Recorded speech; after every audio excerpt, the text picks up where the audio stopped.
Donc aujourd'hui, bonsoir tout le monde. Aujourd'hui, on va voir le, le foie. C'est dans l'appareil, dans la section de l'appareil digestif. OK? Et on va voir la partie dévolue au foie.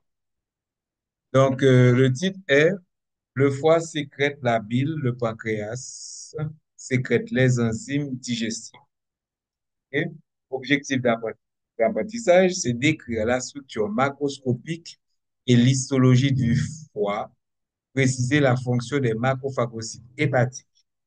Donc, la structure macroscopique, c'est ça au cas où à géo.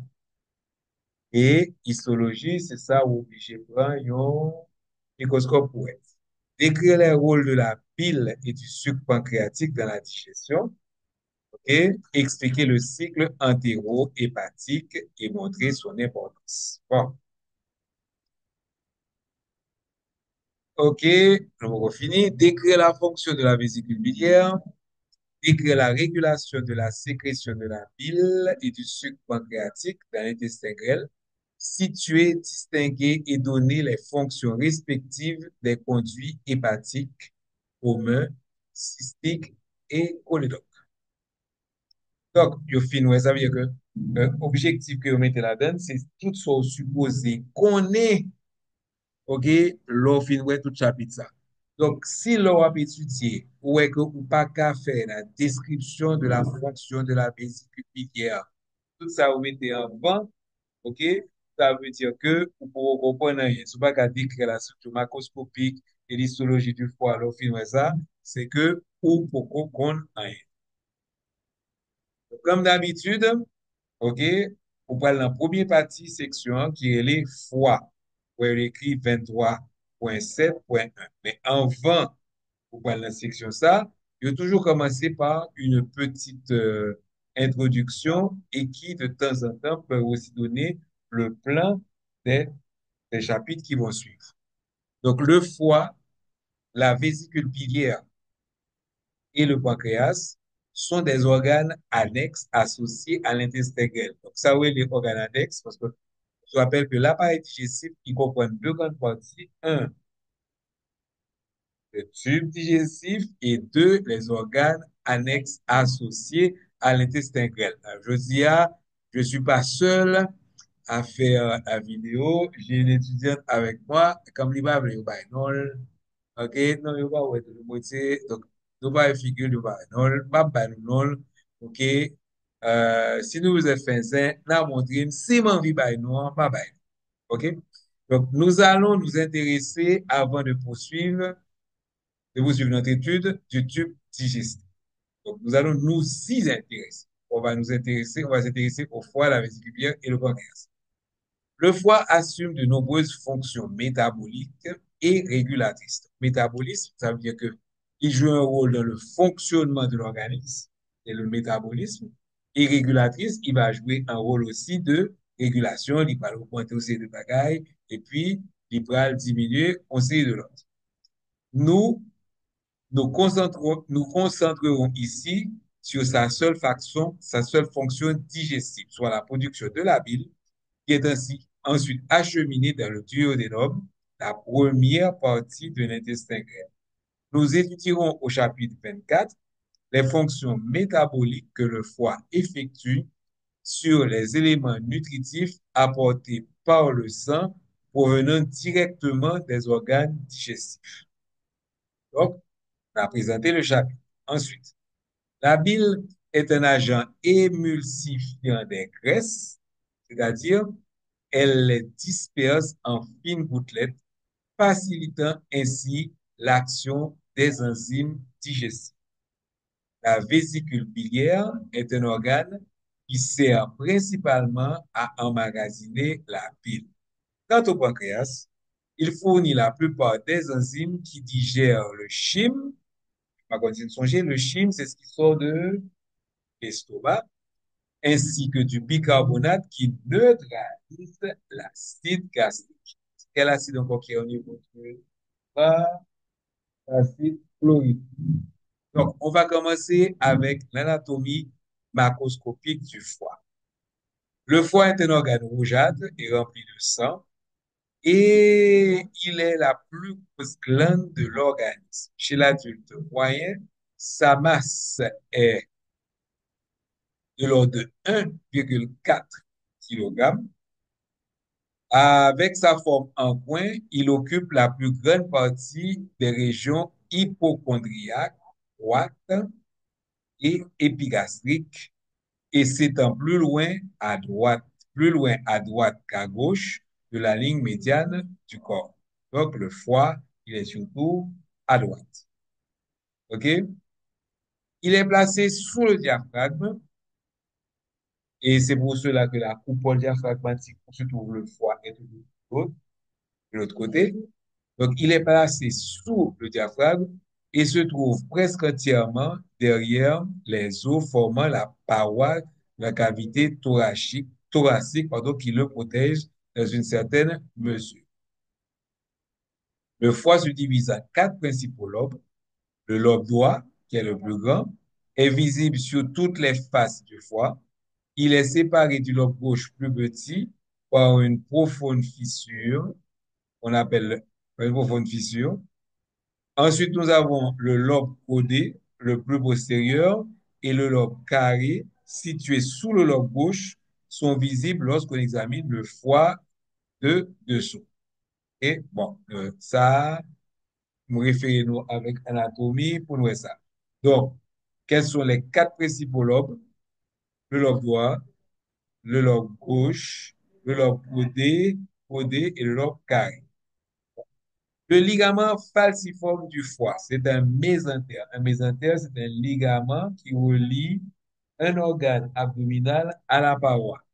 Et, ce mésentère-là, en fait, compte, c'est une partie du péritoine.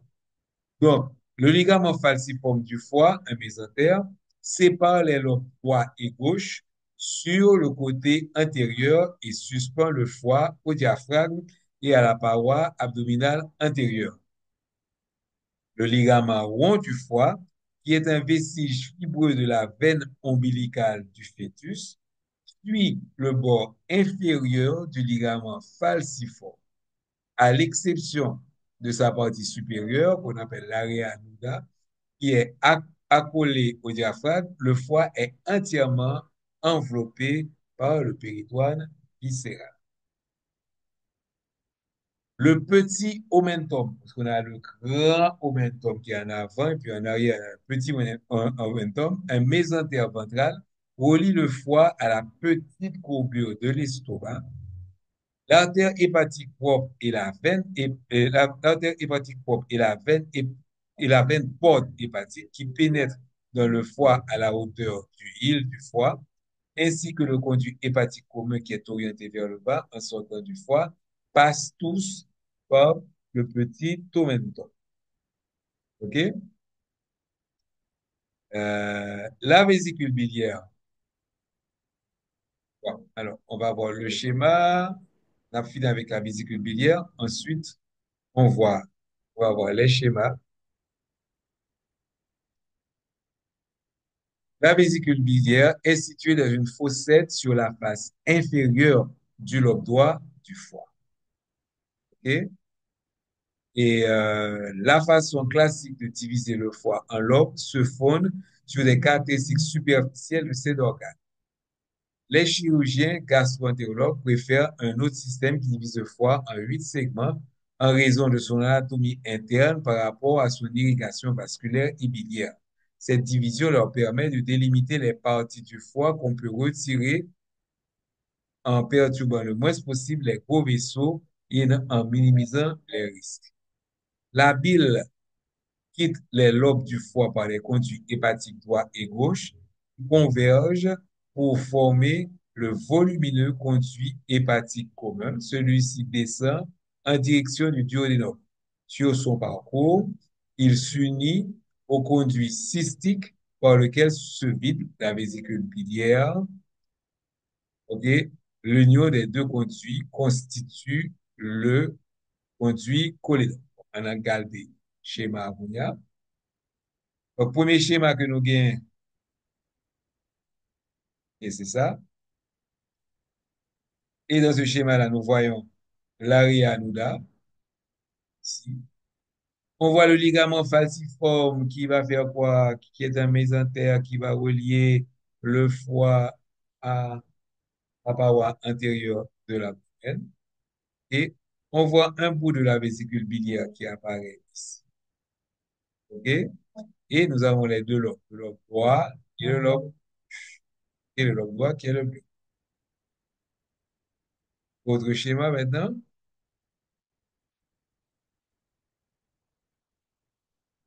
OK. Là maintenant, on regarde la face, on a une vue postérieure du foie. OK? Et dernier schéma, ça, c'est un cliché. OK? Comme on le dit ici, donc 23B, photographie de la face postérieure inférieure du foie, et petit c, face postérieure inférieure viscérale du foie. Les quatre lobes sont séparés par un groupe de sillons. Le hile du foie est un sillon profond qui contient la veine porte hépatique. Bon, on verra ça. OK? Donc, la photo, on trouve l'arrière Nouda, la zone qui n'a rien du tout. On a le petit omentum qui va fixer, OK, le foie à quoi? À la petite courbure de l'estomac. On a le reste, la partie postérieure du lobe gauche, OK? On a le hile du foie qui va contenir l'artère hépatique propre, la veine porte hépatique. Ensuite, vous avez le petit lobe carré du foie. On retrouve dans son entièreté la vésicule biliaire. Vous avez le lobe droit du foie, ok, et le lobe caudé du foie. Ici, on va le voir plus bas, c'est le sillon de la veine cave inférieure. Et là, l'ouverture de la veine hépatique. Et on nous montre aussi le cholédoque qui a été sectionné. Alors, on va sur le dessus maintenant. Donc, sur ce dessin-là, pour mieux comprendre, on a mis ça en couleur. OK? Donc, on le voit plus facilement, le ligament rond qui va séparer le lobe gauche du lobe droit du lobe carré. On voit bien au niveau du hile, on voit bien la veine porte hépatique, l'artère hépatique propre, OK? Et on voit les conduits hépatiques communs. Et là, partant de la vésicule biliaire, on voit bien le conduit cystique. OK? Et le conduit hépatique commun et le conduit cystique forment le conduit cholédoque qui, là, a été sectionné. OK? On retrouve ici les veines hépatiques qui se jettent dans la veine cave inférieure, qui va donner cette dépression, justement, que vous l'avez retrouvé ici. Ouais, petit trou, ça, c'est là où se trouve la veine cave inférieure. OK?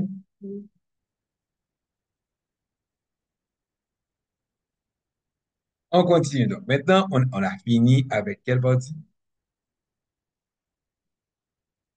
Oh, mes amis. On a fini avec quelle partie? Avec anatomie macroscopique du foie. Maintenant, on va continuer avec anatomie microscopique du foie. Donc, là, on va être obligé d'avoir des vues avec un microscope. Donc, selon la conception classique, le foie est composé d'unités structurales et fonctionnelles, pardon, de la grosseur d'un grain de sésame. Ça, c'est tout petit. Ça, moi, mais ça, occidentaux, là, avec mon livre, ils comprennent que tout le monde a compris ça. C'est-à-dire que nous, tous qui là, on a déjà vu des grains de sésame. Donc, mais c'est un truc qui est tout petit, OK? Appelé lobule hépatique. Chaque lobule détermine une structure ressemblant à un hexagone. Donc, hexagone, ça veut dire quoi? Une figure qui a six côtés, qui s'appelle 6 hexagone. OK, du moment qu'il y a hexagone 6. Aux États-Unis, il y a l'hexagone. OK, je crois que c'est parce que le ministère de la Défense, bon, bah, ouais, parfois aux États-Unis. Donc, un hexagone constitué de travées de cellules, les hépatocytes. Donc, ce sont les cellules propres du foie. Hépatocytes, qui sont placés comme des briques dans un mur.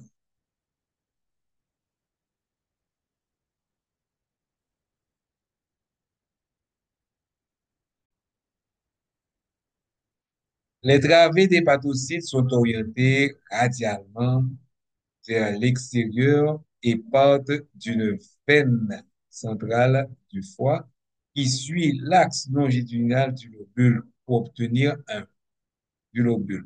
un modèle grossier d'un lobule hépatique, ouvrez un livre de poche épais, les amis, il faut un livre de poche, jusqu'à ce que les deux couvertures se touchent dos à dos. Hmm. Les pages représentent les travées d'hépatocytes et le cylindre creux formé par le dos du livre, la veine centrale du foie. Bon, heureusement, si vous faites ça, vous avez tout échiré le livre. Donc, on va voir au niveau de la figure 23. On a dit qu'il faut voir de la figure 23, 24, OK, ce que ça représente. Donc, la figure 23, 24. OK? Donc, la première chose qu'on a faite, on a pris le foie,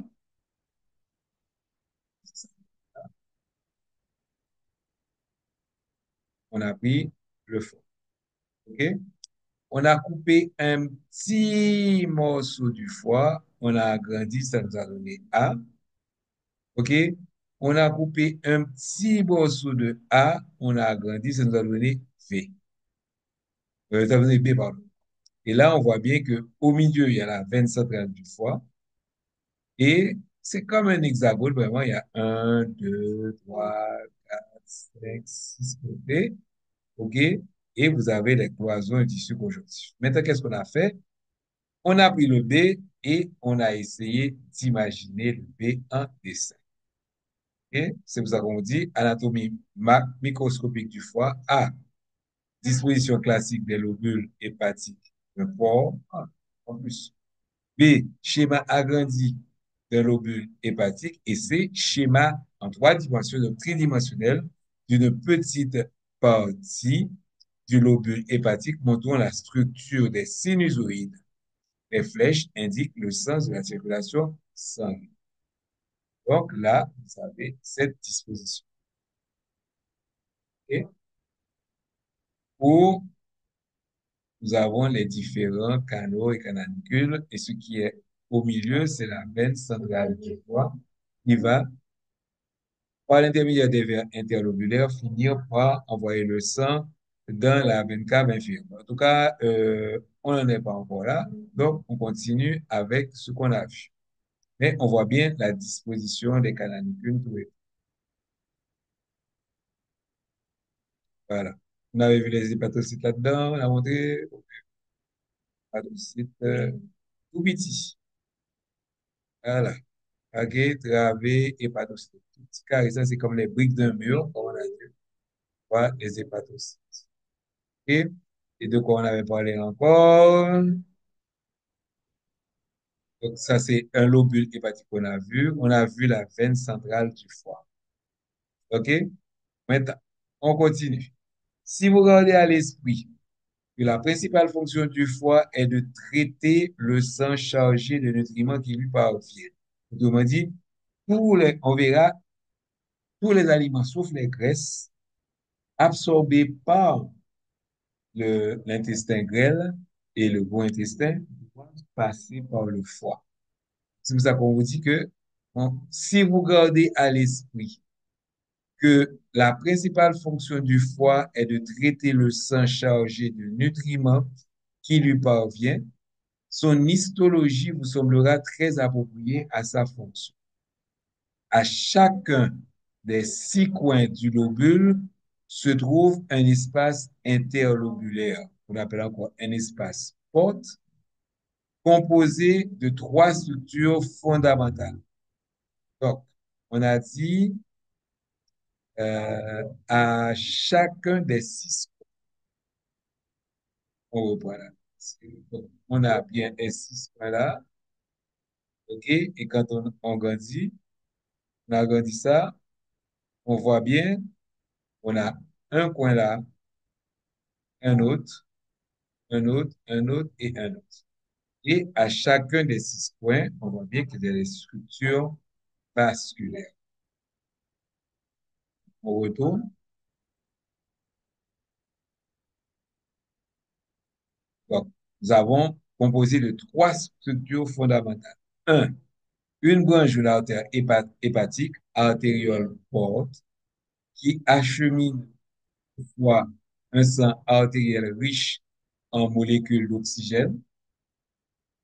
Une branche de la veine porte hépatique, vénule porte, qui achemine un sang veineux chargé de nutriments en provenance des viscères.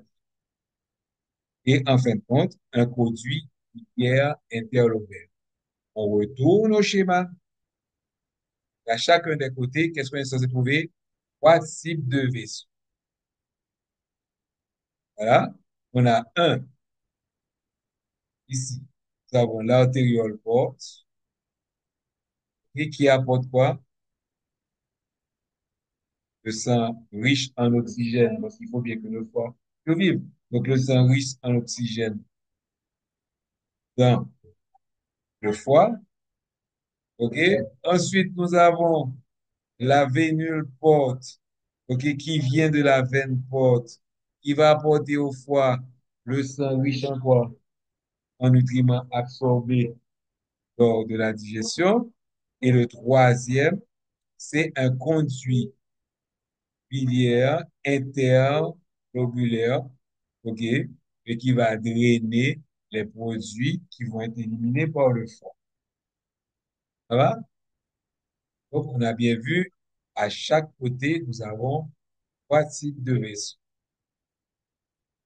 OK? Maintenant, les capillaires sanguins. C'est quoi un capillaire? C'est un vaisseau sanguin pour les déchets. Moi, c'est bien bon. Hein? Des capillaires. Des capillaires, en gros, des capillaires sanguins dilatés et percés de nos corps, c'est normal, puisque ce sont des capillaires, appelés sinusoïdes du foie, passent entre les travées des pathocystes. OK?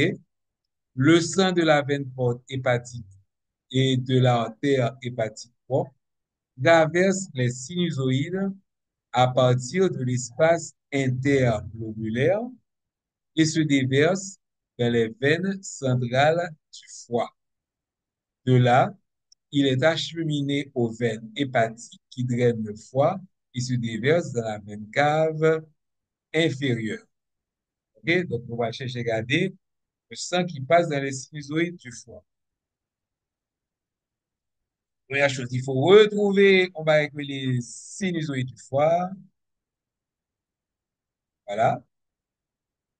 Donc, sinusoïdes du foie, ce sont des capillaires, ok, et qui sont, comme on voit, qui sont percés. Ok. Donc, le sang va partir suivant les flèches. Ok. Voilà. Le sang, il va partir des sinusoïdes, il va finir par se jeter dans la veine centrale du foie, qui, elle, va se jeter dans les veines interlobulaires, OK, et qui vont aller vers la veine cave inférieure. OK? On continue. Deuxième partie. Paragraphe.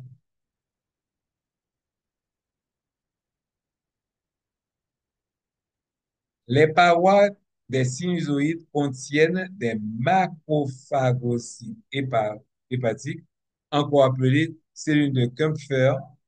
Ces cellules, en forme d'étoile, débarrassent le sang des débris tels que les bactéries et les cellules sanguines usées. Et est-ce que le schéma va montrer... On cherche. Qu'est-ce qu'on va chercher sur le schéma? Ok. Voilà. Donc, dans les sinusoïdes, on a une cellule étoilée, qui sont les macrophagocytes hépatiques et qui se trouvent dans les parois des sinusoïdes. Voilà. OK? Maintenant, on continue. Les hépatocytes sont des cellules polyvalentes qui referment beaucoup de réticulum endoplasmique. Et le réticulum endoplasmique est le siège de la formation d'enzymes de protéines. Donc, le réticulum endoplasmique rugueux et lisse. Celui qui est rugueux, c'est le réticulum qui a les ribosomes qui s'attachent dessus. Les ribosomes, ce sont ceux qui vont former les protéines. OK? OK? Et de complexes Golgien. Le peroxysome, c'est les enzymes H2O2, et des mitochondries. Les mitochondries sont le siège de la respiration avec formation d'ATP, grâce aussi que la plupart des étudiants de médecine ne se rappellent pas, qui est le cycle de Krebs. OK? Donc, grâce à cette panoplie d'organes, les hépatocytes peuvent produire environ 900 millilitres de bile par jour, OK? Faire subir diverses transformations aux nutriments transportés par le sang, par exemple, ils emmagasinent le glucose sous forme de glycogène et utilisent les acides aminés pour synthétiser les protéines plasmatiques et emmagasiner les vitamines liposolubles. OK?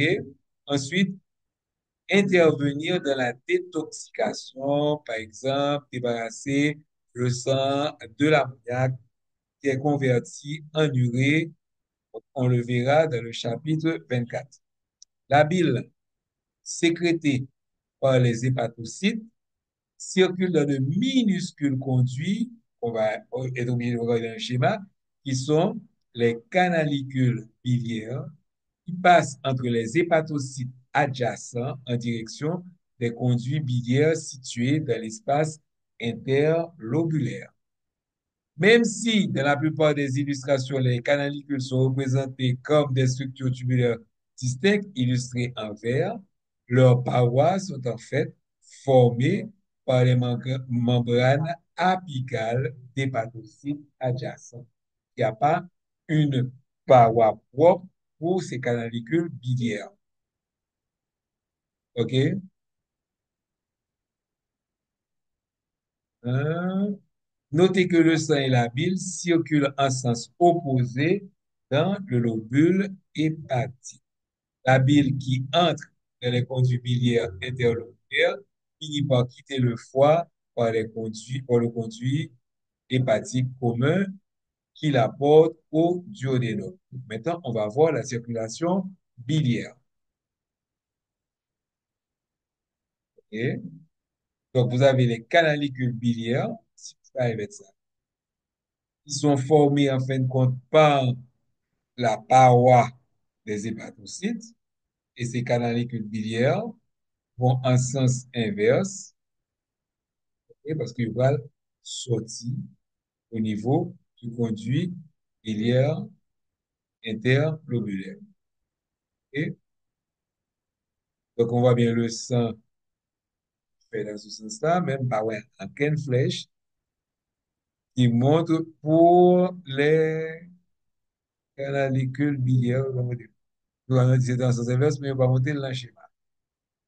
OK? Donc, on a fini cette partie qui parlait de quoi? Parlait hein, du foie. OK? Maintenant, on va voir sous même base ou bien dans une autre. On va voir maintenant la constitution de la bile, composition et cycle entéro-hépatique. La bile est une solution alcaline. Ça veut dire pH supérieur à 7 ou inférieur à 7. Alcaline, c'est supérieur à 7. Des verres jaunâtres contenant des sels biliaires, des pigments biliaires, donc la couleur, du cholestérol, des triglycérides, des phospholipides, tels que la lécithine, etc., et divers électrolytes. De tous ces composés, seuls les sels biliaires et les phospholipides contribuent au processus de la digestion. Les autres seront donc des déchets. Les sels biliaires constituent près de 50% de tous les solutés de la bile.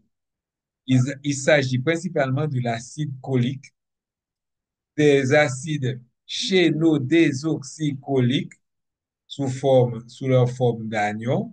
Donc, anion, c'est des ions plus, OK?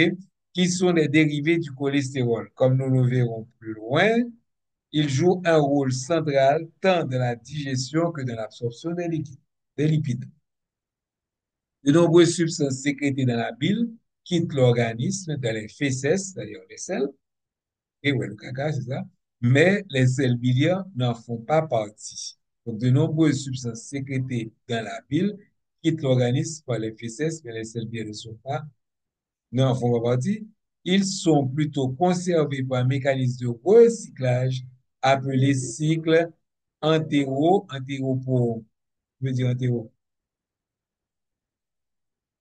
entéro-intestin, entéro-hépatique. Donc, un cycle entre l'intestin et le foie.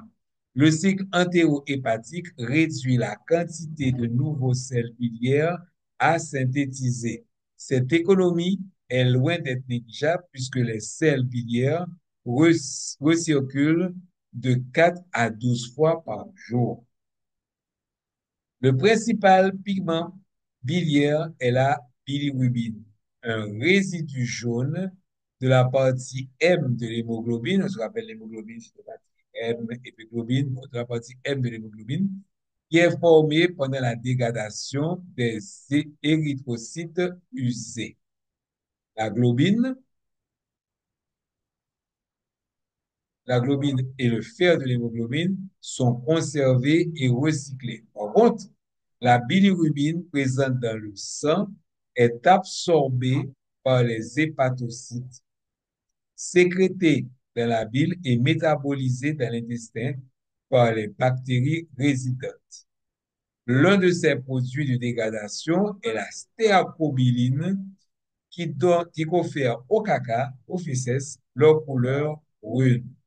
En l'absence de bile, le caca, les fesses sont des blancs grisâtres et présentent des bandes de graisse parce que dans ces conditions, les graisses ne sont presque pas digérées ni absorbées. On appelle ça des sels mastiques. OK?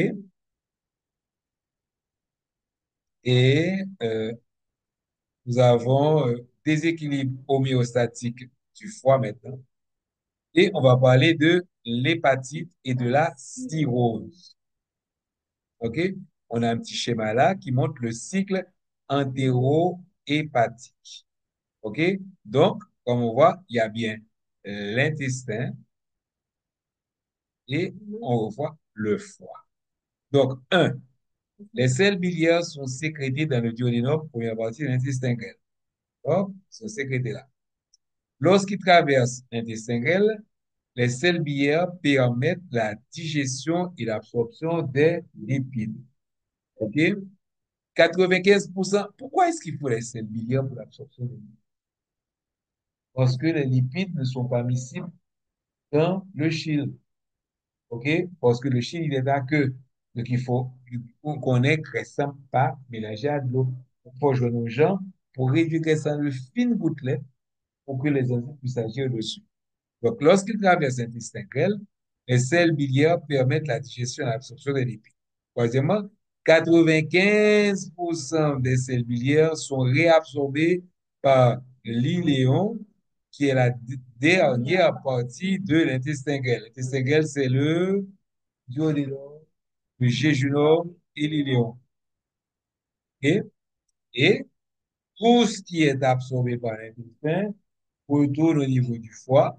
Donc, 4, les sels biliaires réabsorbés sont emportés par la veine porte hépatique jusqu'au foie où ils sont recyclés. Seulement 5% des sels biliaires sont nouvellement synthétisés à chaque cycle. C'est pour ça qu'on appelle ce cycle entéro-hépatique. OK? Alors, on continue avec homéostatique du foie. Donc, l'hépatite ou inflammation du foie a de nombreuses causes, notamment des effets toxiques de l'alcool. Donc, il faut que je dise à mes étudiants, suspendre Boetafia. OK? Donc, notamment les effets toxiques de l'alcool, de certains médicaments et drogues ou encore de certains champignons sauvages. Elle a aussi des causes infectieuses. Jusqu'à présent, on a recensé 6 virus qui adorent le foie et qui vont donner l'hépatite, désignés par les lettres A de A à F.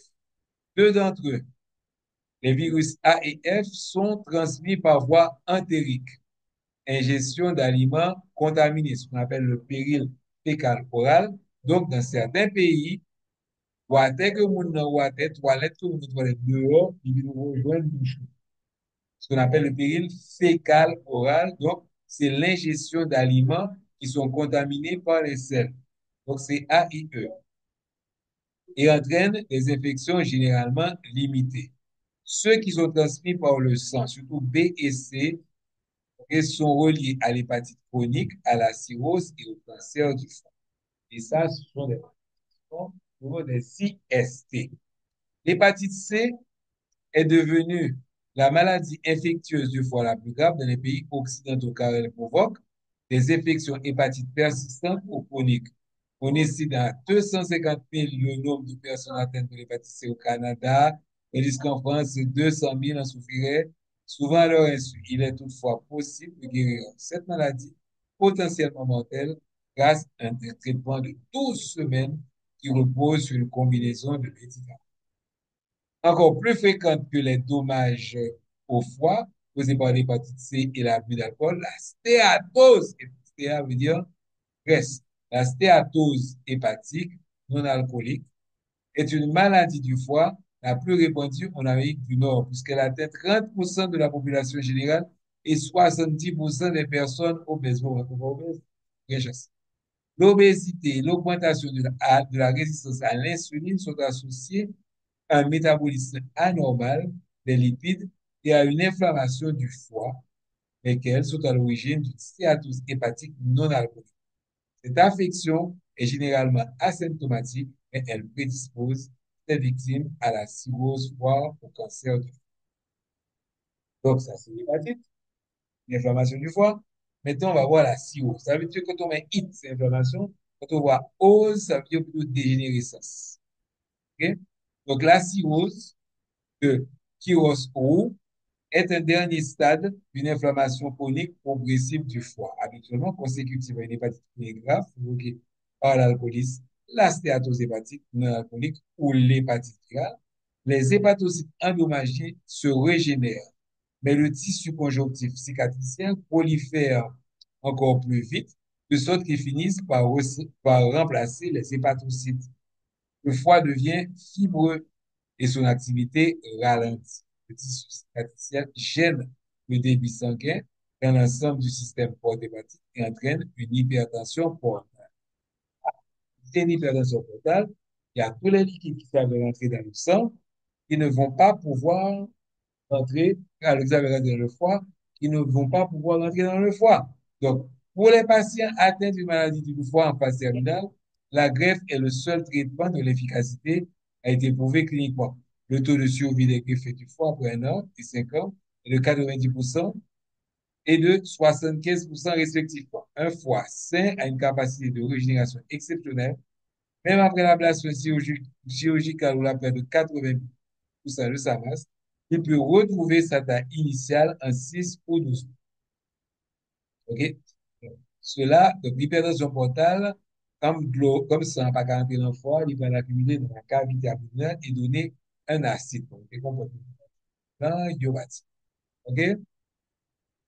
Cela signifie qu'une partie du foie du donneur vivant peut être prélevée pour être greffée sans préjudice à long terme pour le donneur. Quand on donne son rein, on perd son rein. Quand on donne une partie de son foie, on régénère la partie du foie qui a été retirée. Donc, on va s'arrêter là et on prendra une prochaine vidéo qui va parler de la vésicule biliaire. Donc, au revoir tout le monde et on va revenir avec la prochaine plus tard.